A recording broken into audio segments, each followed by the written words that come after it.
Le Saint-Esprit a vivifié le Christ, mort, l'élevant et l'amenant à la droite de Dieu, le faisant asseoir à sa droite, au-dessus de toutes choses. Puis, descendant dans la pauvre âme morte dans ses péchés, sous la domination de Satan, et lui disant, parce que Christ est mort pour toi, et que tu es morte avec lui, tu es vivifié avec Christ et élevé dans une vie nouvelle en lui. Vous êtes morts dans vos fautes et dans vos péchés. Que pouvez-vous faire? Des morts ne peuvent pas se sauver eux-mêmes. Et mieux que cela, vous êtes terriblement vivants.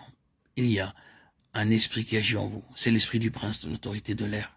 Vous êtes non seulement mort à Dieu, mais hélas, vous êtes actif. Et cette activité provient d'un esprit satanique qui combat contre Dieu.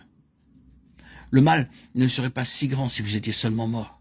Mais vous vivez selon le train de ce monde, qui est sous la domination des esprits malins, c'est-à-dire du prince de l'air. Vous ne pouvez pas vous sauver vous-même.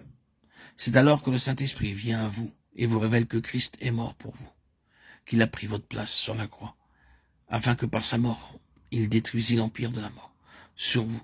Hébreux 2,14. Croire au sacrifice expiatoire du Fils de Dieu, à sa mort pour nous, c'est naître en nouveauté de vie, savoir la vie éternelle. Par la puissance du Saint-Esprit en nous, nous sommes vivifiés à mesure que nous acceptons sa mort pour nous et notre mort en lui. Comme Christ a été ressuscité des morts en nouveauté de vie, nous de même, joints à lui en esprit, nous pouvons être assis dans les lieux célestes, dans cette position de victoire sur le péché et sur Satan. Oui, nous sommes non seulement vivifiés, mais nous sommes ressuscités avec lui dans sa vie de résurrection et amenés en lui à cette position de victoire. Il nous a fait asseoir avec lui. Votre position de victoire donnée de Dieu est là, au-dessus de toutes les principautés, de toutes les puissances.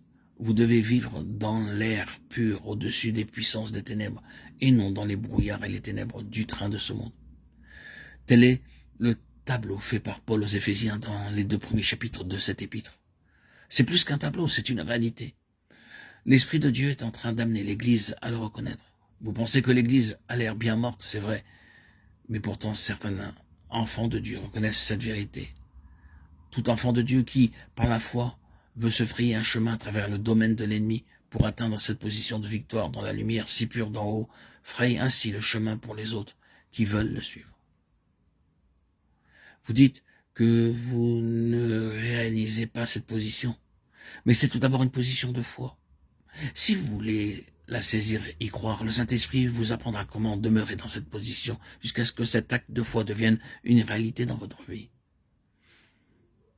Il y a tant d'enfants de Dieu qui tâtonnent comme des aveugles, alors qu'il existe une illumination des yeux, de leur cœur, qui ferait des choses célestes une réalité pour eux, et qui les ferait vivre dans cette réalité, dans la bénédiction, la plénitude et la puissance de communion avec leur Seigneur ressuscité.